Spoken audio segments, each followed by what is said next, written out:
மதுவிலக்கு மாநாட்டுக்கு அதிமுக மற்றும் விஜயை அழைத்ததில் தொடங்கி ஆட்சியில் பங்கு, அதிகாரத்திலும் பங்கு என கூறியது வரை விசிக தலைவர் திருமாவளவன் தான் கடந்த வார அரசியல் களத்தில் ஹாட் டாபிக்காக இருந்தார். கூட்டணி சலசலப்புக்கு மத்தியில் முதலமைச்சரை திருமாவளவன் சந்தித்து பேசிய நிலையில் திருப்பம் தருமா இந்த சந்திப்பு, அலசுகிறது இந்த செய்தி தொகுப்பு. இந்தியா முழுவதும் தேசிய மதுவிலக்கு கொள்கையை அறிவிக்கும். அதிமுக கூட வரலாம்.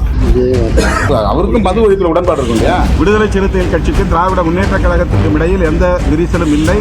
அக்டோபர் 2ஆம் தேதி விசிக மற்றும் மகளிர் விடுதலை இயக்கம் சார்பில் மது மற்றும் போதை ஒழிப்பு மாநாடு கள்ளக்குறிச்சி மாவட்டத்தில் நடைபெறுகிறது. இதில் அதிமுகவும் பங்கேற்கலாம் என்று கடந்த வாரம் செய்தியாளர்கள் சந்திப்பில் திருமா கூற அதனால் சலசலப்பு ஏற்பட்டது. இந்த மாநாட்டுக்கு வரணும்னு விரும்புறவங்களாம் வரட்டும்.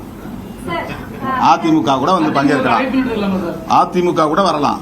இதையடுத்து தாவேகா தலைவர் விஜய்க்கும் திருமாவளவன் அழைப்பு விடுத்தார். அதுதான் அவருக்கும் மது ஒழிப்பில் உடன்பாடு இருக்கும் இல்லையா? கட்டாயமாக அவங்க வரலாம். இதனால் திமுக விசிக கூட்டணிக்கு இடையே விரிசல் ஏற்பட்டு விட்டதாகவும், திமுக கூட்டணியில் இருந்து விசிக வெளியேறி அதிமுகவுடன் கூட்டணி வைக்கப் போவதாகவும் மற்ற கட்சியினர் கருத்து சொல்ல தொடங்கினர். இந்த சர்ச்சையே ஓயாத நிலையில் அடுத்த சில நாட்களில் ஆட்சியில் பங்கு, அதிகாரத்தில் பங்கு என திருமாவளவன் பேசிய வீடியோ எக்ஸ் தளத்தில் பதிவிடப்பட்டு நீக்கப்பட்ட நிலையில் மீண்டும் பதிவிடப்பட்டதால் சர்ச்சை அதிகமானது. தேர்தல் அரசியலில் அடியெடுத்து வைத்த போது முன்வைத்த முழக்கம் ஆட்சியிலும் பங்கு, அதிகாரத்திலும் பங்கு. ஒரு பக்கம் அதிமுகவை அழைத்துக் கொண்டு இன்னொரு பக்கம் ஆட்சி அதிகாரத்தில் பங்கு கேட்கிறார் என்ற பல்வேறு குழப்பங்களுக்கு மத்தியில் முதலமைச்சர் மு.க.ஸ்டாலினை அண்ணா அறிவாலயத்தில் நேரில் சந்தித்தார் விசிக தலைவர் திருமாவளவன். சுமார் அரை மணி நேரம் நடைபெற்ற இந்த சந்திப்பில் முதலமைச்சரும் திருமாவும் 10 நிமிடங்கள் தனியாக சந்தித்து பேசியுள்ளனர். அப்போது திமுக தன்னுடைய 1/4 நூற்றாண்டு காலத்தை கடந்தபோது ஆட்சியில் இருந்தது என்றும், அரை நூற்றாண்டு காலத்தை நிறைவு செய்த போதும் ஆட்சியில் இருந்தது என்றும் முதலமைச்சர் கூறியதாக சொல்லப்படுகிறது. தற்பொழுது பவள விழாவை கொண்டாடும் நேரத்திலும் ஆட்சியில் இருக்கிறது என திருமாவளவனிடம் முதலமைச்சர் மு.க.ஸ்டாலின் கூறியதாக தெரிகிறது. மேலும் நூற்றாண்டு விழாவை கொண்டாடும் பொழுதும் ஆட்சியில் இருக்க வேண்டும் எனவும், அதற்கு திருமாவளவன் போன்ற ஆளுமைகள் தோளோடு தோள் கொடுத்து நிற்க வேண்டும் எனவும் முதலமைச்சர் கூறியதாகவும், அதை திருமாவளவன் நிகழ்ச்சியுடன் ஏற்றுக்கொண்டதாகவும் தகவல்கள் வெளியாகியுள்ளன.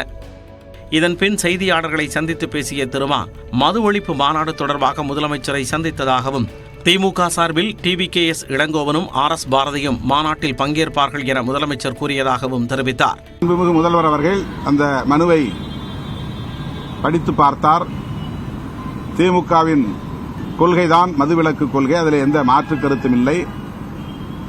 எனவே நீங்கள் நடத்துகிற அக்டோபர் 2ஆம் தேதி நடத்துகிற மாநாட்டில் திராவிட முன்னேற்ற கழகத்தின் சார்பில் அமைப்பு செயலாளர் RS பாரதி அவர்களும், செய்தி தொடர்பு செயலாளர் TKS இளங்கோவன் அவர்களும் பங்கேற்பார்கள் என்கிற உறுதியை வழங்கியிருக்கிறார்.